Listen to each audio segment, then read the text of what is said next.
कुछ सवाल हमारे यहाँ दिख रहे हैं चैट बॉक्स में, तो मैं उन्हें रीड कर कर आपको आंसर करने का प्रयास करता हूँ जो मुझसे संभव हो। संजय राजपूत जी ने पूछा है कि what is the main reason for osteoporosis except old age. देखिए संजय जी, ऑस्टियोपोरोसिस जो रहता है उसके बारे में हमने डिस्कस किया कि वो बहुत सारे कारण होते हैं, जैसे कि हार्मोनल फैक्टर्स भी इंपॉर्टेंट हैं। महिलाओं में पोस्ट मेनोपॉज मतलब मासिक धर्म बंद होने के बाद हमने डिस्कस किया कि एस्ट्रोजन नामक जो हार्मोन रहता है वो शरीर में काफी मात्रा में कम हो जाता है। पुरुषों में भी जो है टेस्टोस्टेरोन की जो रेगुलर मात्रा रहती है वो धीरे धीरे एज जैसा जैसा बढ़ता जाता है उनमें भी टेस्टोस्टेरोन की कमी होने के कारण ये दो हार्मोन बहुत इंपॉर्टेंट रोल प्ले करते हैं हड्डियों में कैल्शियम को डिपॉजिट करने और मिनरल्स को डिपॉजिट करना और उसे बनाए रखने में। तो जब जैसा जैसा आगे बीमारियां और बाकी कारणों से इनकी कमी होने के कारण ऑस्टियोपोरोसिस हो सकता है। और निकेत खरे जी ने पूछा है कि डायबिटिक पेशेंट में कितने चांसेस होते हैं ऑस्टियोपोरोसिस होने के। तो निकेत जी, जैसा हमने डिस्कस किया कि डायबिटिक जो पेशेंट्स होते हैं उनमें बॉडी से कैल्शियम का एब्जॉर्प्शन जो रहता है वो काफी मात्रा में कम हो जाता है और दूसरे कुछ ड्रग्स यूज होते हैं डायबिटीज में,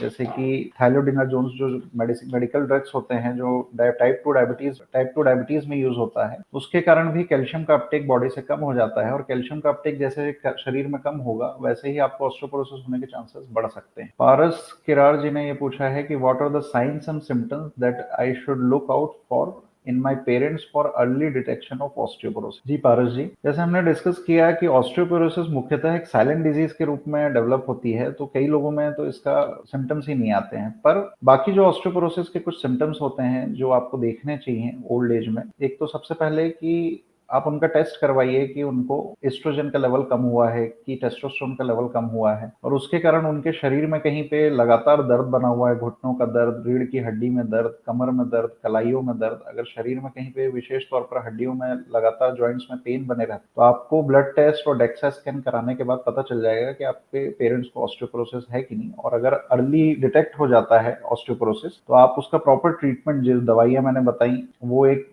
प्रॉपर मेडिकल डॉक्टर जो ऑर्थोपेडिक डॉक्टर हैं उनसे कंसल्ट करके ऑस्टियोपोरोसिस को प्रिवेंट कर सकते हैं। राम श्रेय जी ने पूछा है कि can exercise help strengthen my bones if I have osteoporosis, what type of exercises are recommended. जी राम श्रेय जी, जैसे हमने ऑलरेडी डिस्कस किया है कि एक्सरसाइज करने से जो बोन्स के पास जो मांसपेशियां और टेंडन्स होते हैं, जो सॉफ्ट टिश्यूज रहते हैं, वो स्ट्रांग हो जाते हैं, जिसके कारण बॉडी में एक प्रॉपर पोस्चर और बैलेंस आ जाता है। और चूंकि ऑस्टियोपोरोसिस होने के बाद लोगों में बोन मिनरल डेंसिटी कम हो जाती है और हड्डियों की ताकत कम हो जाती है, तो हड्डियों में फ्रैक्चर के चांसेस बढ़ जाते हैं। तो हम अगर मसल्स को स्ट्रॉन्ग करते हैं एक्सरसाइज करने के बाद, तो बोन में जो वेट रहता है, जो वजन है, वो कम जाता है, मांसपेशियां उसे डिस्ट्रीब्यूट कर लेती हैं और फ्रैक्चर के चांसेस कम हो जाते हैं। किस प्रकार के एक्सरसाइजेस हमें करने चाहिए, ये फिजियोथेरेपिस्ट जो रहते हैं वो आपको बेटर इसका आंसर कर सकते हैं। ये बॉडी टू बॉडी वेट और शरीर के पोस्चर के अकॉर्डिंग डिपेंड करता है, तो बेहतर है कि आप फिजिकली मिलें या फिर आप आके दिखा सकते हैं, तो मैं आपको रिकमेंड कर सकता हूँ कि क्या एक्सरसाइजेस आपको करने चाहिए आपके बॉडी के according. Sir, what test are commonly used to diagnose osteoporosis, Dhananjay Mishra ji ने पूछा है। तो जैसा कि हमने डिस्कस किया डेक्सा स्कैन के बारे में, डेक्सा स्कैन जो रहता है ये कॉमनली अवेलेबल है और ये नॉन इन्वेजिव टेस्ट है। और डेक्सा स्कैन का फुल फॉर्म होता है ड्यूअल एनर्जी एक्सरे एब्जॉर्बियोमेट्री। इसमें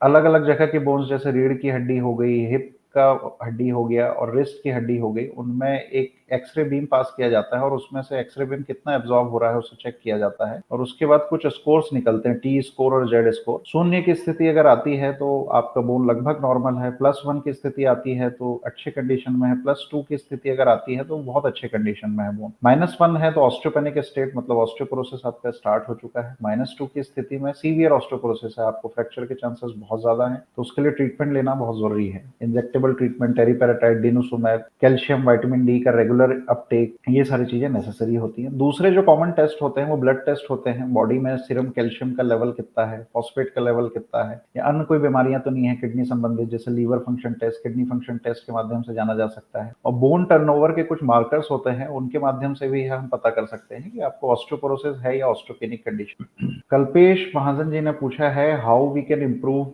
bone mineral density. Kalpesh ji, हमने बहुत सारे क्वेश्चंस का आंसर करते हुए हमने बताया कि बोन मिनरल डेंसिटी को आप कैसे इंप्रूव कर सकते हैं। रेगुलर व्यायाम करके, स्मोकिंग, अल्कोहल, इन सारी चीजों को प्रिवेंट करके। दूसरा है डाइटरी इनटेक आपको लेना है कैल्शियम का और विटामिन डी का। जो रिकमेंडेड डेली डोज है कैल्शियम का वो 800 से 1000 से 1200 मिलीग्राम कैल्शियम आपको पर डे या तो फूड के फॉर्म में या टैबलेट के फॉर्म में आप कंज्यूम कर सकते हैं। दूसरा जो विटामिन डी का जो रिकमेंडेड डोज है, जो डेली आपको विटामिन डी शरीर को मिलनी चाहिए, वो है 800 टू 1000 इंटरनेशनल यूनिट एक एडल्ट के लिए। तो ये सारी चीजें आप प्रॉपर ढंग से लेकर अपना बोन मिनरल डेंसिटी को इंप्रूव कर सकते हैं। या फिर आपको चेक करना चाहिए अपने नजदीकी डॉक्टर से कि आप अगर किसी गंभीर बीमारी जैसे किडनी डिजीज से या फिर गठिया रोग से आप पीड़ित हैं और जिसके कारण आप लंबे समय से कुछ मेडिकेशंस का सेवन कर रहे हैं, तो उससे ऑस्टियोपोरोसिस हो सकता है कि नहीं, और ऑस्टियोपोरोसिस हो सकता है तो जो रेगुलर जांचें हमने बताई वो आप करवा के पता कर सकते हैं, और उन दवाइयों को या तो आप बंद कर सकते हैं जिससे आपकी बोन मिनरल डेंसिटी धीरे धीरे बढ़ेगी और ऑस्टियोपोरोसिस के चांसेस और रिस्क जो है कम हो जाएंगे। प्रणय जी ने पूछा है कि यह हड्डी पूरे शरीर की, यह बीमारी पूरे शरीर की हड्डियों में एक साथ होती है, किसी एक हड्डी में भी हो सकती है? तो प्रणय जी, जनरली ऑस्टियोपोरोसिस जो रहता है ये रीढ़ की हड्डी में सबसे कॉमनली देखी जाती है, कूल्हे की हड्डी में सबसे कॉमन देखा जाता है, और कलाई की हड्डियों में देखा जाता है। जनरल वे में पूरे शरीर की हड्डी जो रहती है वो कमजोर होती है, पर वेट बेरिंग बोन्स जो रहते हैं वो कूल्हे की हड्डी हो गई, रीढ़ की हड्डी हो गई, ये होती है। तो इनमें लचीलापन आ जाता है क्योंकि बोन बहुत ज्यादा पोरस या छिद्र युक्त हो जाते हैं, तो छोटे मोटे चोट से भी वो टूट सकते हैं। तो कॉमनली रीढ़ की हड्डी में अगर दर्द आए या फिर कूल्हे की हड्डी में फ्रैक्चर हो जाए या कलाई में गिरने के कारण फ्रैक्चर हो जाए, तो ये सारी हड्डियां बहुत कॉमनली इन्वॉल्व होती हैं। बाकी यह पूरे शरीर को इफेक्ट करता है ऑस्टियोपोरोसिस। राघव शास्त्री जी ने पूछा है, सर मेरा बोन मिनरल डेंसिटी रिपोर्ट -2.3 आया है, कौन सी दवाई खाऊं? राघव जी, बेटर होगा, आपको ऑस्टियोपोरोसिस है और सीवियर ऑस्टियोपोरोसिस के श्रेणी में आप आते हैं, सबसे बेटर होगा कि आप अपने नजदीकी डॉक्टर से संपर्क करें और आपके वेट और हाइट और बाकी सब चीजों के अकॉर्डिंग, और कुछ और टेस्ट भी आपको करने की जरूरत पड़ सकती है, उसके अनुसार ही अपन आपको दवाइयां रिकमेंड करेंगे। या आपके मेडिकल कंडीशन को भी देखना पड़ेगा, क्या कोई अन्य दवाई जिसके कारण आपको बोन मिनरल डेंसिटी कम होती जा रही है वो भी देखना पड़ेगा। तो आप अपने नजदीकी डॉक्टर से संपर्क करें। और धनंजय मिश्रा जी ने एक सवाल पूछा है कि सर, इज ऑस्टियोपोरोसिस हेरिडिटरी? जी हाँ, अनुवांशिक भी होता है। जैसे कि हमने पहले डिस्कस किया कि किसी के माता पिता में देखा गया है कि उनको हिप का फ्रैक्चर हुआ हो उनके लाइफ एज में, तो उनमें भी अनुवांशिक रूप से यानी कि जेनेटिक रूप से बच्चों में भी ऑस्टियोपोरोसिस होने के कारण फ्रैक्चर होने के चांसेस रहते हैं। तो जी बिल्कुल, ये हेरिडिटरी हो सकता है। तो किसी के में अगर ऐसा रिस्क है तो उन्हें रेगुलर चेकअप कराना चाहिए ऑस्टियोपोरोसिस। संदीप शर्मा जी ने पूछा है कि sir, is obese and diabetic patients are more prone to have osteoporosis? It is then what are the precautions और exercise with diabetic medicine they can take? Sandeep ji, इसके बारे में ऑलरेडी हमने डिस्कस कर लिया, डायबिटिक पेशेंट्स में भी और शरीर की संरचना के बारे में भी। तो आप प्रीवियस कमेंट्स और प्रीवियस आंसर्स के माध्यम से अपना आंसर ढूंढ सकते हैं। संजय जी ने भी पूछा है कि कुछ ऑल्टरनेटिव या कॉम्प्लीमेंट्री ट्रीटमेंट ऑस्टियोपोरोसिस के लिए हैं, सप्लीमेंट्स और नेचुरल थेरेपीज? जैसे ही मैंने बताया आपको, नेचुरल थेरेपी में विटामिन डी के लिए सूरज की रोशनी बहुत इंपॉर्टेंट है, और बाकी डाइटरी जो फूड है, जो फोर्टिफाइड मिल्क प्रोडक्ट्स हैं, टोफू हो गया, सोया मिल्क, ऑरेंज जूस हो गया, दूध दही या मिल्क प्रोडक्ट हो गए, फिश आइटम हो गए, कॉड लिवर ऑयल, ये सब नेचुरली अवेलेबल हैं। तो इन चीजों का सेवन करके आप बॉडी में बोन मिनरल डेंसिटी और कैल्शियम के डिपोजिशन को बढ़ा राघव शास्त्री जी ने पूछा है, कौन सा कैल्शियम अच्छा होता है? सर देखिए, सबसे बेहतर फॉर्म ऑफ कैल्शियम जो है वो डाइटरी कैल्शियम है, पर अगर डाइट में आप कम कैल्शियम का इस्तेमाल कर रहे हैं या फिर आप रेगुलरली कैल्शियम नहीं ले सकते हैं, तो आप मेडिसिन के माध्यम से भी ले सकते हैं। कैल्शियम के बहुत फॉर्म्स आते हैं, कार्बोनेट, साइट्रेट, बहुत सारे फॉर्म्स आते हैं, पर आपकी प्रेजेंट मेडिकल कंडीशन को देखते हुए ही हम रिकमेंड करते हैं कौन सा कैल्शियम आपको लेना चाहिए। तो बेहतर होगा आप डॉक्टर से संपर्क करके दिखा कर ही आगे कैल्शियम की दवाई। सत्यम जी ने लिखा है, सर 800 टू 1200 कैल्शियम एलिमेंटल। जी, अभी डिस्कस किया था सत्यम जी की कैल्शियम की जो मात्रा है वो 1200 मिलीग्राम होनी चाहिए, और